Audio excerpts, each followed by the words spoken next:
Es realmente una instancia muy particular para quienes habla tener a cargo esta entrevista con un entrevistador, es el cazador casado, y una persona muy querida, muy conocida, muy apreciada en toda Latinoamérica y también, por supuesto, aquí en Paraguay. Él va a formar parte de la familia, la mega cadena de comunicación con Mega TV, próximamente con un mega documental con Ismael Cala, nada más y nada menos. Pero la idea era que él se presente al público paraguayo a través de una entrevista en la cual hablaremos de todo. No hubo ningún tipo de advertencia de no tocar tal tema ni otro, lo cual da mucha confianza y sobre todo genera una gratitud sincera hacia una persona tan querida como Ismael, que está en Paraguay. Ismael Cala, bienvenido a Paraguay. Gracias, Mario. Feliz de estar en Paraguay, creo que es el 7º viaje, así que me encanta, y un viaje especial porque estamos por un largo tiempo sin viajar, o sea que es el reinicio después de la pandemia de un viaje largo, llegar por primera vez de regreso a Paraguay. Sí, evidentemente ya hay una historia construida también con nuestro buen amigo Rodolfo, con su esposa Marlucy y ahora con este medio de comunicación tan nuevo. ¿Te sentís más cómodo preguntando o escuchando?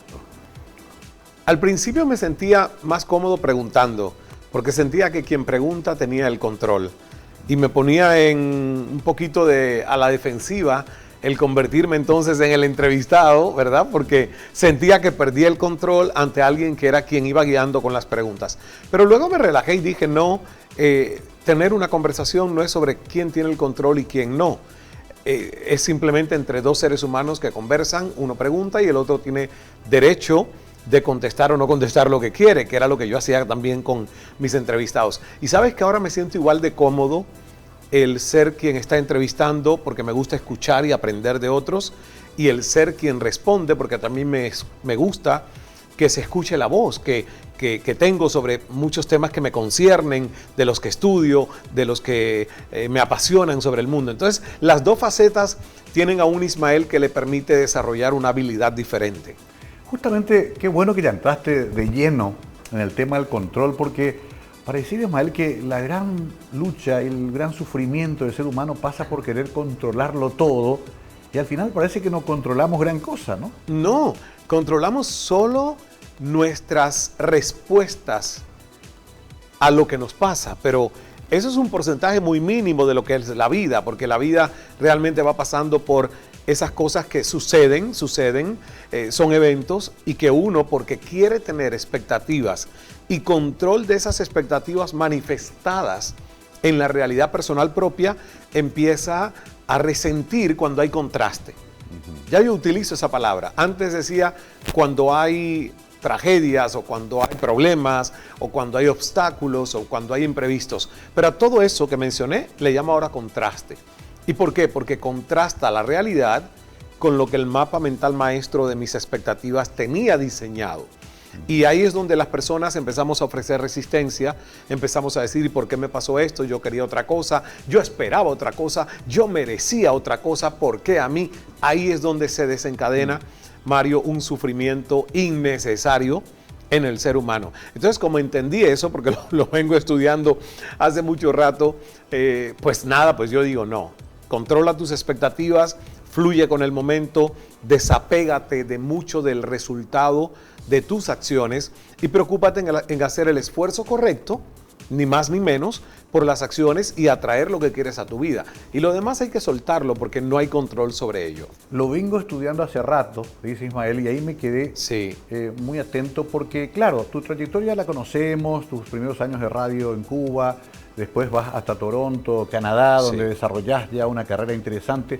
Eso a veces es muy bueno desde el punto de vista del éxito personal, pero es también un elemento traicionero, ¿no? En el momento de mayor triunfo a veces uno está muy solo. En el momento de mayores halagos uno siente un gran vacío interior. Sí. ¿Llegaste a experimentar ese tipo de situaciones? Sí, yo llegué a experimentar un divorcio entre la esencia del ser humano, el Ismael, y el personaje Cala, la marca, el fenómeno mediático que se llegó a convertir el programa de CNN en español, gracias a Dios, lo agradezco todos los días.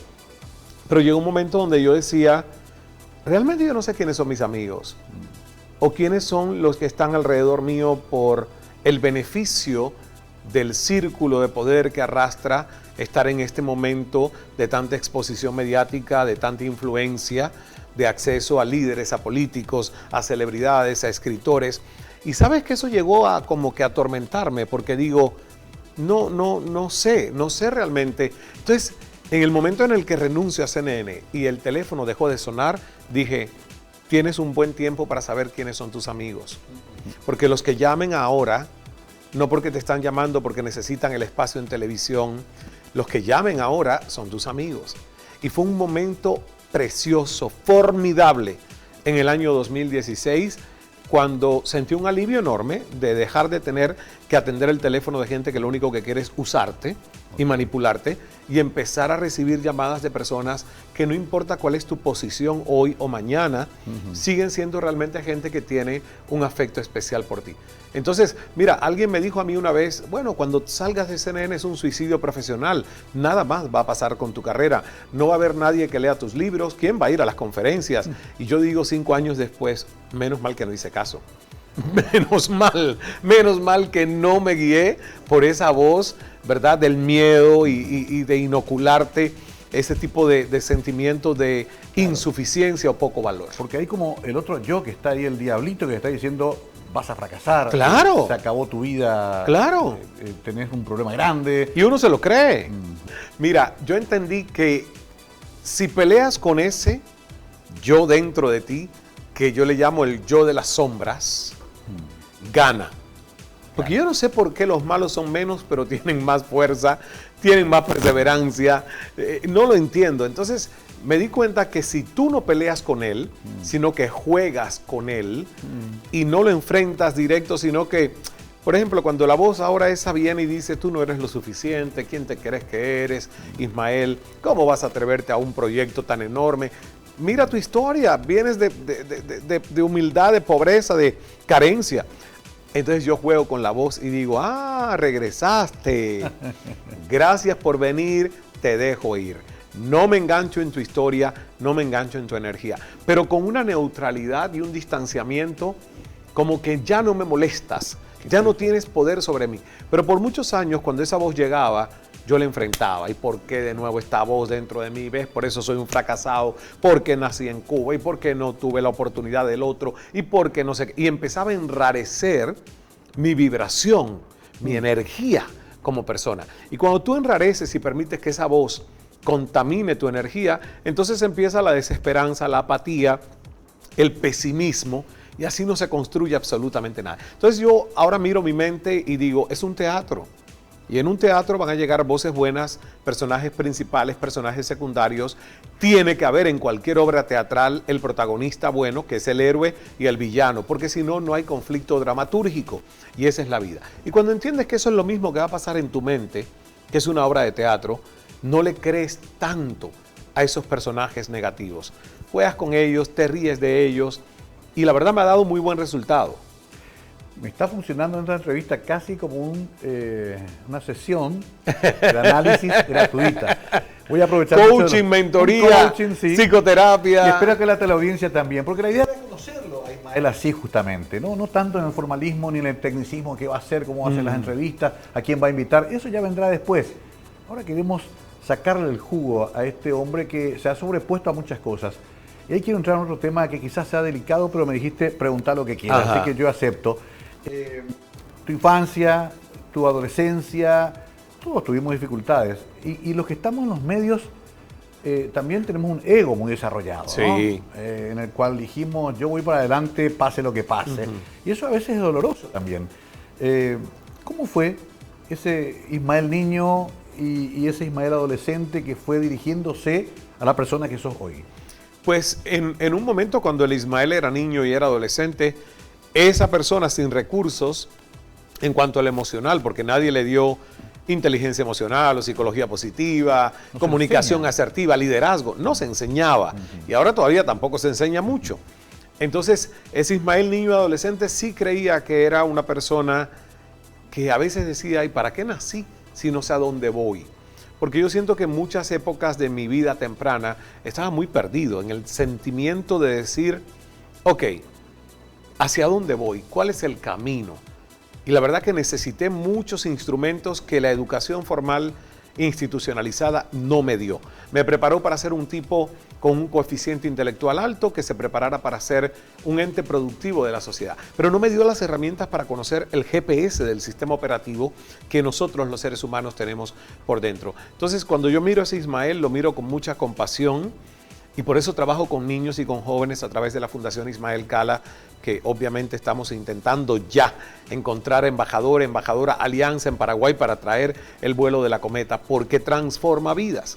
Es un programa de liderazgo integral con comunicación asertiva, con lo que yo no tuve en mi infancia y mi adolescencia, que estoy seguro me hubiese transformado a ser un adolescente que a los 15 años no necesitaría un tratamiento psiquiátrico como yo tuve. Yo entiendo a los adolescentes de hoy que pueden tener pensamientos suicidas porque yo los tuve. A los adolescentes que sienten que no pertenecen, ya no son los niños como para escuchar lo que mamá y papá quiere, tampoco pertenecen a un grupo porque no han encontrado su grupo. O sea, yo los entiendo porque tuve esa sensación de estar medio perdido en la sociedad cuando tenía 15, 16 años. Qué interesante en ese punto, y tengo tanto que preguntar, que también se me antoja que la depresión puede aparecer y es muy incomprendida.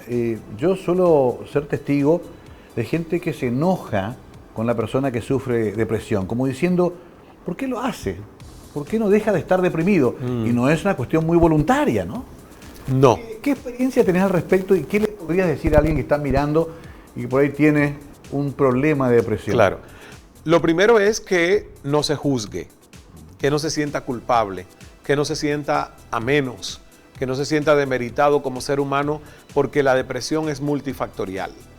Y además, después de vivir lo que hemos vivido con el COVID, por favor, nadie puede negar que los estresores reales que hemos tenido por el último año han sido motivo para mucha gente, desde el aislamiento, el confinamiento, de sentirse desesperanzado y deprimido. Entonces hay que buscar ayuda. Mi consejo siempre es, hay veces que uno intenta y no puede solo.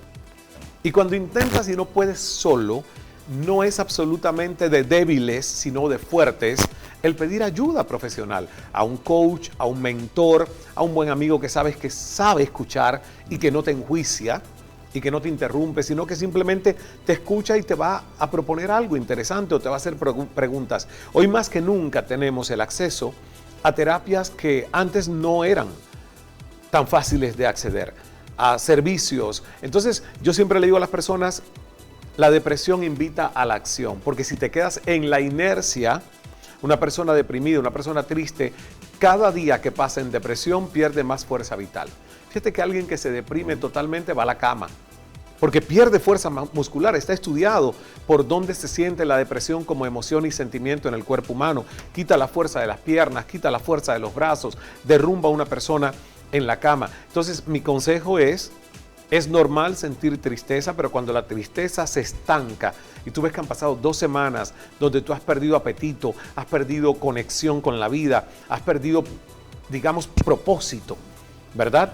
Y ya nada te importa mucho, ojo, es una bandera roja importante de salir a buscar ayuda y no por eso te sientas débil, al contrario, es de más fuertes. Y yo vengo de una familia con depresión, Mario, entonces entiendo perfectamente de qué hablamos. Mi papá sufrió de esquizofrenia, mi abuelo, mi tía se suicidó porque tenían depresión y síndrome maníaco depresivo. Entonces lo viví en carne propia, lo veo en mi familia, es algo de lo que hay que hablar con total naturalidad y por eso es que entré en el mundo de la meditación. Porque la meditación neurocientífica fue para mí una herramienta que me ayudó a crear serenidad y calma en una mente convulsa que estaba en un vaivén emocional. Primero te agradezco el coraje de contar tu propia experiencia familiar tan cercana e íntima que no todo el mundo quiere compartir, pero sé que lo estás haciendo justamente para ayudar a mucha gente. Y para liberar a mucha gente, porque en el momento en el que tú no compartes algo como esto, eso tiene poder sobre ti, es una prisión interior. Y cuando hay una prisión interior en donde tú sientes vergüenza de contar algo tan íntimo como eso, la vergüenza es una vibración muy baja del estado de la conciencia humana, por lo tanto no te permite crear, sino estar encerrado en una camisa de fuerza que es totalmente inhibitoria. Entonces, es un ejercicio que hago para que mucha gente dice, si el que es público lo puede contar sin vergüenza, ¿cómo yo no me voy a atrever a hablar de algo tan normal como es que en mi familia hay suicidios, hay depresión? No importa lo que haya. Quiero que toquemos después adicciones, Sí. tema muy frecuente también, y también si funcionan o no las religiones o la fe, en qué lugar tienen en este escenario, digamos, Sí. ¿no? Pero hagámoslo después de la pausa, ¿te parece? Muy bien.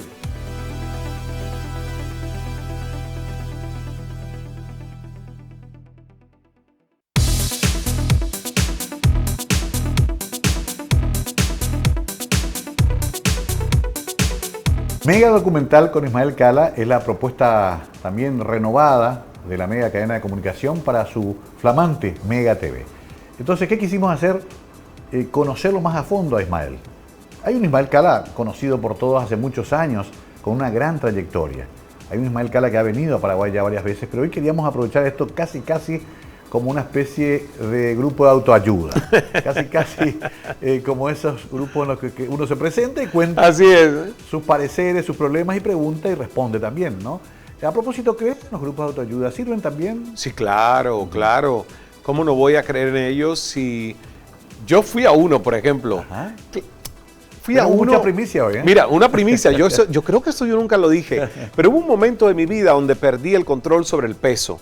Recién salido de Cuba, estaba en Toronto, habían pasado 2 años y llegó un día donde yo iba a cruzar un semáforo y mientras estaba la luz roja puesta, yo miro hacia abajo y no me veo los zapatos. O sea, la barriga era tan grande que cuando yo miro digo, Dios mío, ¿cómo yo me he permitido subir de peso más de 40 libras en un año? Sí. Y tenía una razón. Cuando salí de Cuba y llegué a un supermercado en Toronto y vi la variedad y la abundancia, sabores de yogur de no sé cuántos sabores, cuando en Cuba era 1 o 2 al máximo, los postres, que yo soy muy dulcero. Entonces, claro, comía comida chatarra. Era la realidad. Empecé a comer hamburguesas, pollo frito con sándwiches, poutine le decían, Sí. una cosa canadiense que es papa frita con gravy y bien. queso, delicioso, pero una bomba calórica. Claro. Entonces, en ese momento yo no pude hacerlo solo, que en el segmento anterior estábamos hablando de pedir ayuda. Y sabes que me sentí impotente porque dije, ¿cómo bajo este peso? Y en ese momento era muy famoso Weight Watchers, Sí. esta empresa que se dedica a que tú vayas en grupos a hacer trabajo de cómo perder peso. Obviamente, cuando yo llegué a Weight Watchers, yo era como el más flaquito del grupo de ayuda. A mí me sobraban 40 libras, allí habían personas de 300, de 400 libras. Entonces yo fui como un poco exagerado porque yo decía, bueno, yo no tengo tanto problema, no soy obeso, estoy sobrepeso. Pero me sirvió para la solidaridad y la compasión y la empatía que hay que tener para entender el sufrimiento de otros. Exacto. Porque cuando yo sentía mi sufrimiento por 40 libras de más y veía el sufrimiento de alguien que casi creía imposible perder 300 libras de sobrepeso, yo decía, wow. Entonces a mí me sirvió mucho eso y era un grupo de autoayuda donde decías tu nombre y decías cómo habías compartido la semana y qué habías hecho por ti. Y yo me acuerdo que, te hago la anécdota, que una señora dice, bueno, yo esta semana probé lo del tenedor. Entonces todos dijeron, ¿qué cosa probaste con el tenedor? Probé no echarle el dressing, la salsa a la ensalada, sino ponerla en un platito aparte y con el tenedor mojar la salsa y tomarme la cucharada. Y todos aplaudimos. Muy bien, muy bien, muy bien. ¿Cómo te fue? Y celebramos que ella encontró eso, ¿no? Claro. ¿Verdad? Entonces ahí estuve por 6 meses hasta que después dije, bueno, ya yo puedo solo. Y me sirvió ese grupo de autoayuda. Interesante, porque aquí también hay grupos de autoayuda para gente con sobrepeso, ya se instaló también el sistema. Y de hecho conocemos todos el éxito de grupos muy prestigiosos como Alcohólicos Anónimos o Narcóticos Anónimos, ¿no? Que han salvado vidas. Sí. Ahora, justamente enganchando con lo que decíamos anteriormente, la religión tiene mala prensa. La religión tiene un problema de estructuras, de burocracias muy complicadas, casos de corrupción, pero sin embargo la fe sigue siendo muy necesaria, ¿no? ¿En qué lugar pones la fe en toda esta construcción que vos haces Claro. de mejorar nuestra calidad de vida?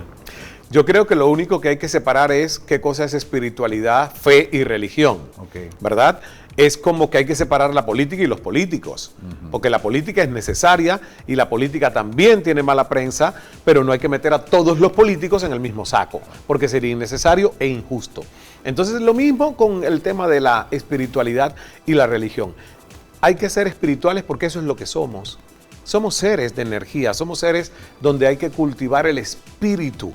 Y el hombre, el ser humano, encontró que cultivar el espíritu necesitaba una estructura, una organización.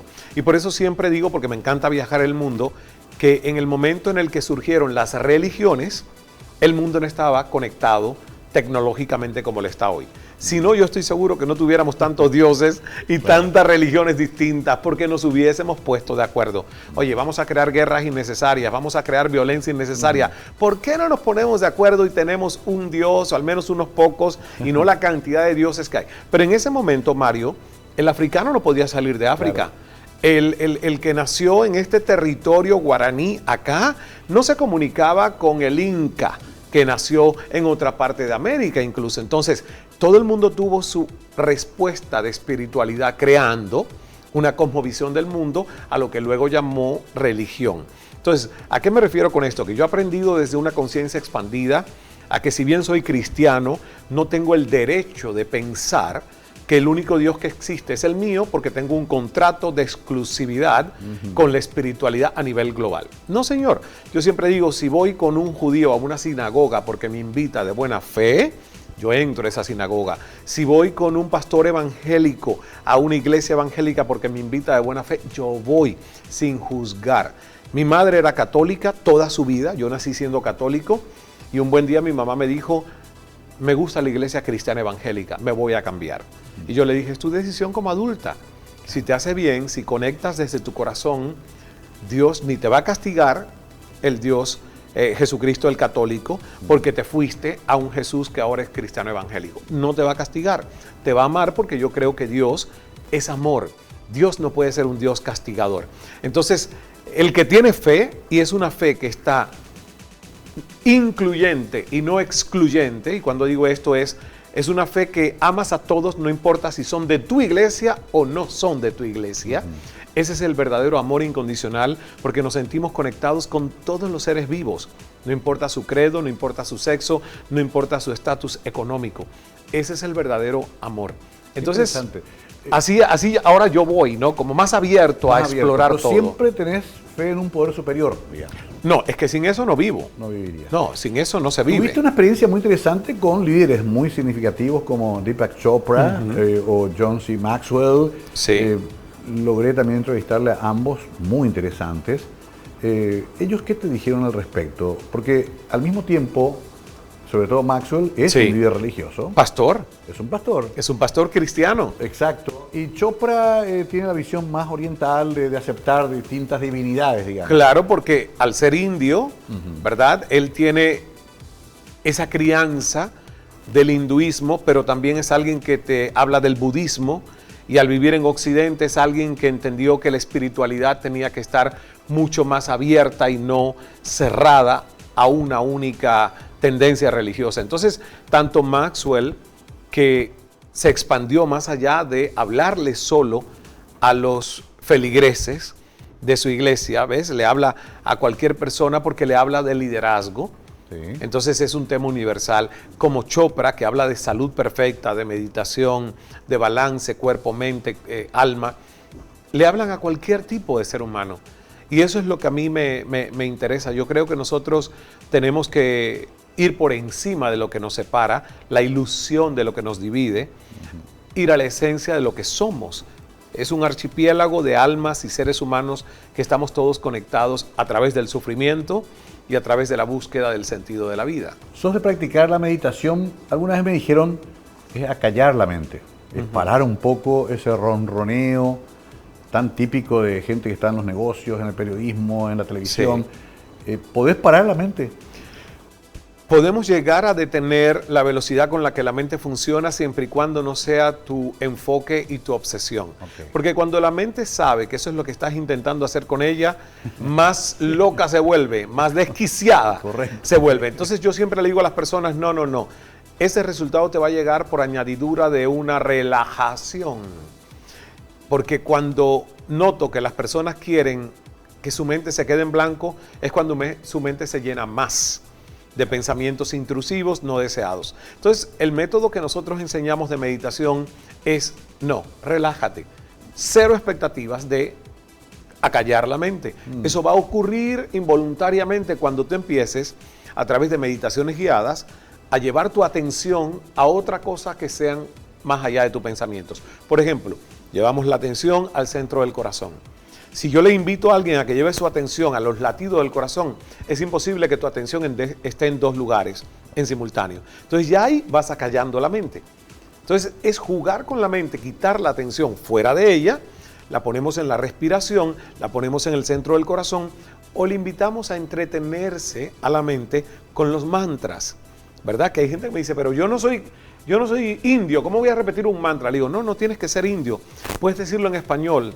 Soy luz, soy amor, soy salud perfecta. Es entretener a la mente en la repetición de algo constante que la adormece y bloquea que haya pensamientos intrusivos de pasado o futuro que van a continuamente estar monopolizando tu tiempo y tu atención.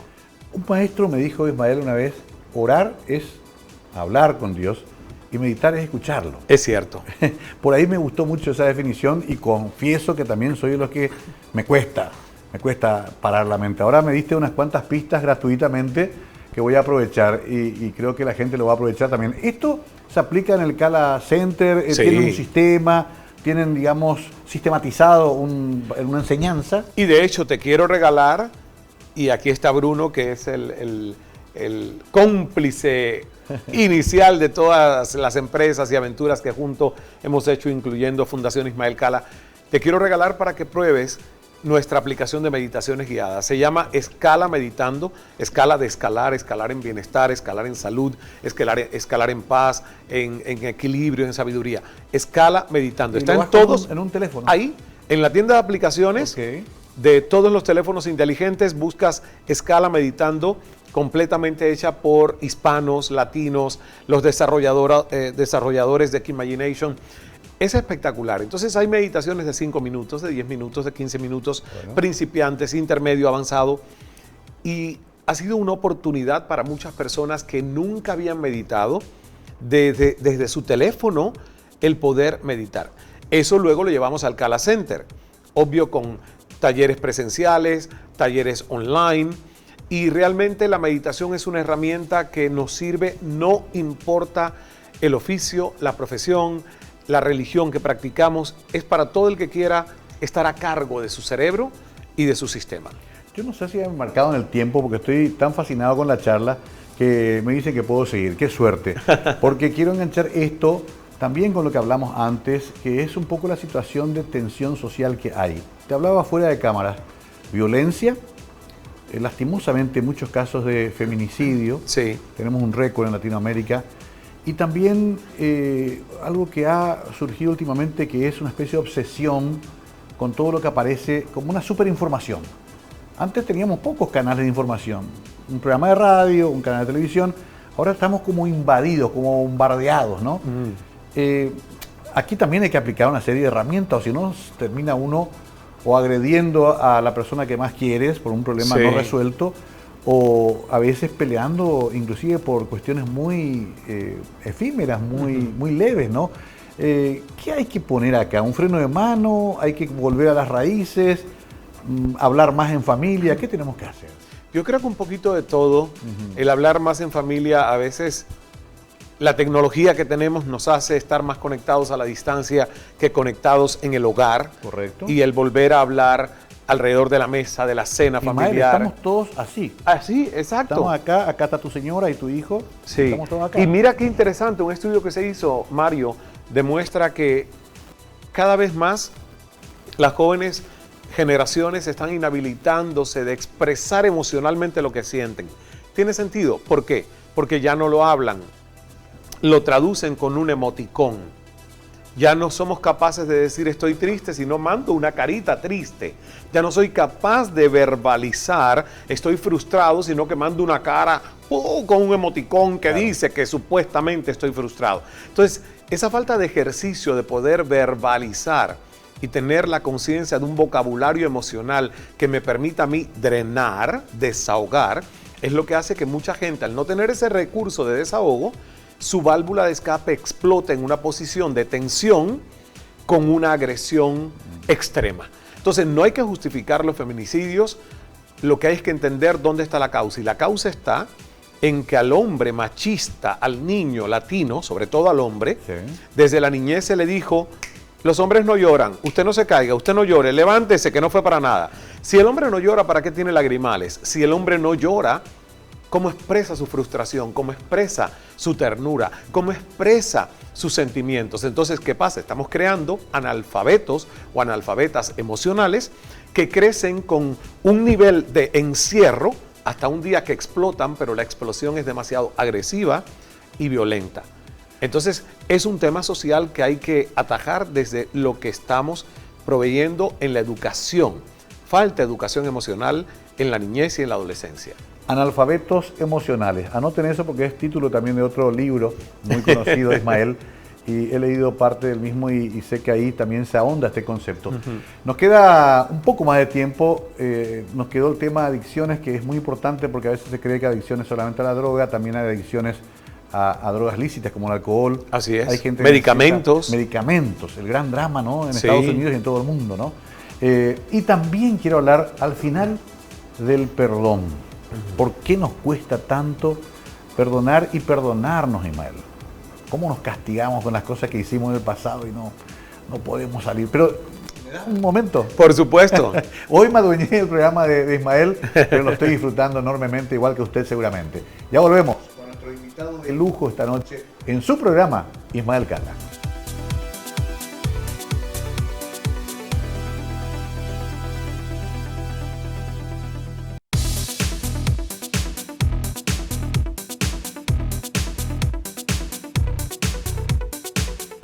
No nos va a alcanzar el tiempo, ya me di cuenta, estoy resignado, pero por lo menos algunas cosas que faltaban de las que prometimos quiero cumplir con Ismael aprovechando su generosidad.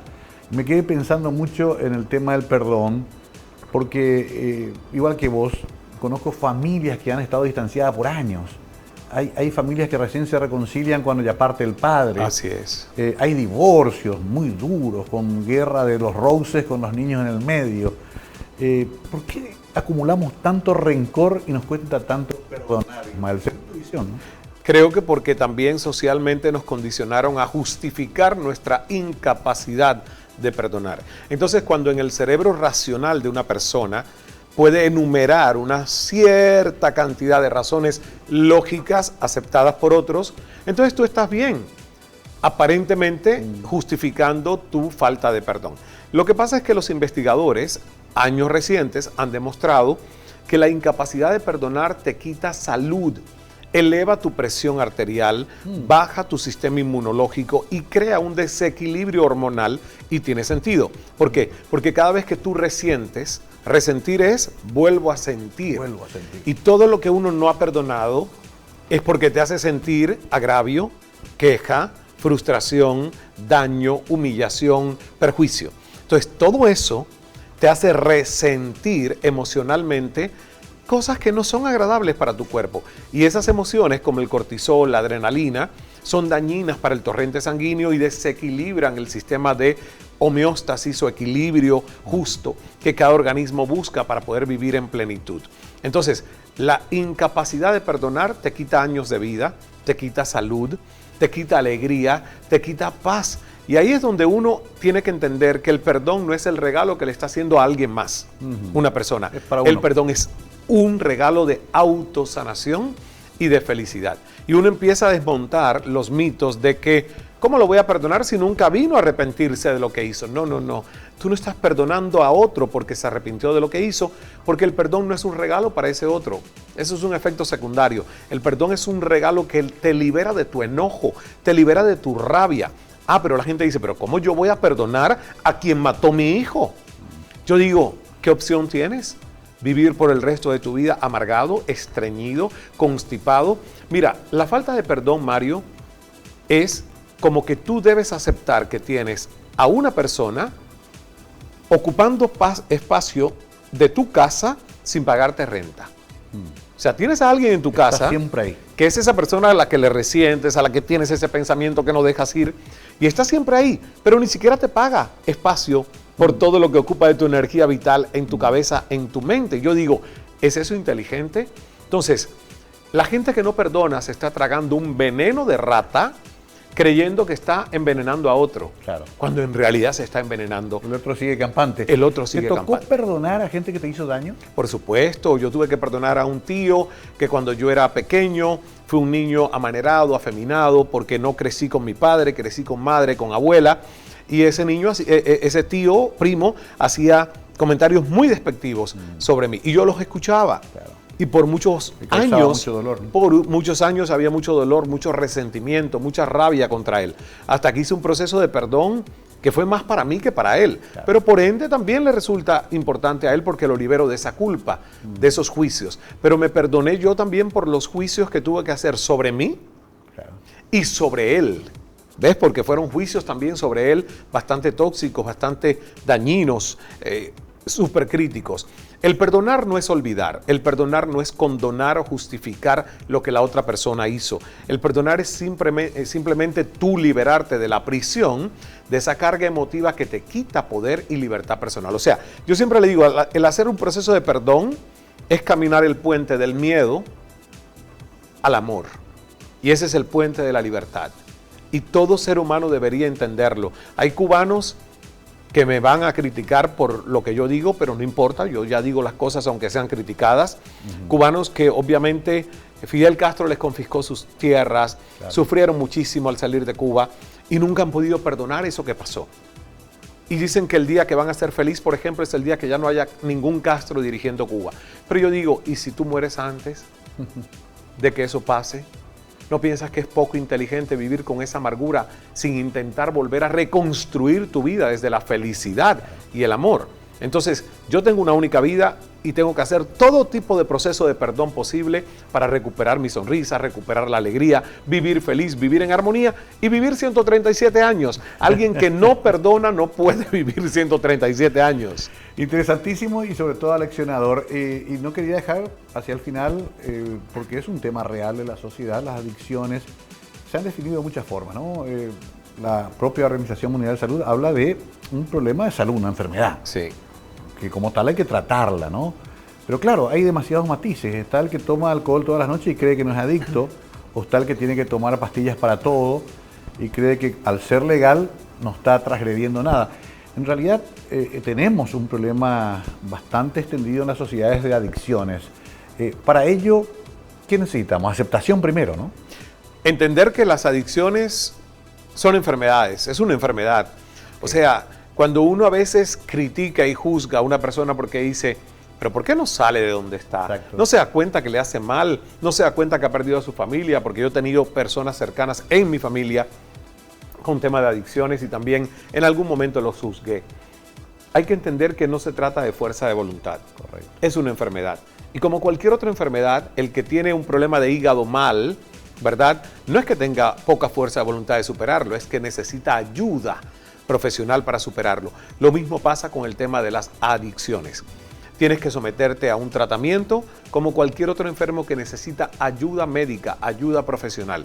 El tema de las adicciones, a diferencia de coaptación, que es algo que tú puedes cambiar en el ser humano reubicando un hueso que se salió del lugar, Claro. las adicciones no se curan tan rápido. ¿Por qué? Porque hay un enrollado, un cableado en la manera en que yo concibo el mundo. He hecho asociaciones neurolingüísticas de placer y dolor con la acción, que es mi adicción, que llena un aparente vacío. Entonces, ese cableado y ese enrollado del cerebro, Mario, costó años llegar allí. A veces no se deshace en un día. Por eso funcionan también los procesos de internos en lugares o clínicas de rehabilitación que toman meses, ni siquiera días. Entonces, es lo importante que nosotros tenemos que entender. Bueno, es que yo soy adicto, ¿eh? Ah, bueno. Soy adicto al azúcar, Ahí tenemos soy adicto a la harina. Todo lo que tenga más poder que tú en algún momento y tú sientas la incapacidad de decir cómo quiero parar, pero al mismo tiempo no puedo parar. No es voluntario. Exactamente. Yo siento a veces que la comida y mi relación con la comida ha sido la relación de un adicto. Lo único que no es heroína, Ok, no me ha hecho tanto daño como si fuera una adicción extrema a una heroína que con una sobredosis te mata. Pero yo sí siento que en algunas cosas he tenido adicciones. Hemos visto a tantos compañeros y compañeras caer, ¿no? Y se siente tanta tristeza, ¿no? Porque no pudieron. Me encanta que hayamos tocado esto porque es un tema que también trasciende cualquier frontera y está en Paraguay como en Miami o como en Europa, ¿no? ¿Cuál es tu técnica para que no parezcas un sapo de otro pozo que viene a preguntar a políticos, a empresarios, a artistas paraguayos? ¿Cómo te manejas cuando tenés que entrar en ese terreno? La verdad que con curiosidad y humildad. Antes me tensaba porque creía que un buen entrevistador tenía que saberlo todo del entrevistado. Y tenía que decirle detalles y cosas. Y después descubrí que no. Y uno de los maestros que me hizo descubrir que no, que hablábamos en el almuerzo hoy, fue Larry King, al que yo estudié y moldeé en su carrera en CNN global por 25 años. Y de hecho, Cala en CNN en español, yo no se lo niego a nadie, fue decir, voy a ser Larry King en español. Porque para mí era un maestro y un pionero al que yo seguía. Y él siempre me dijo, la clave de todo está en escuchar.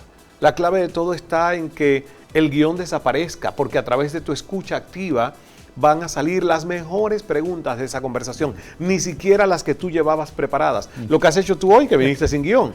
Sí. Entonces, obviamente yo sí soy de los que quiero un guioncito porque me gusta tener como un preestudio de los invitados para no olvidar cosas importantes. Pero el guión tiene que quedar como una red de seguridad a la que yo entro y salgo. Y el televidente no se puede dar cuenta. Y la verdad que fluir con la conversación, sentir al otro ser humano es lo que creo que hace que una buena entrevista llegue a ser memorable, llegue a ser una cálida conversación.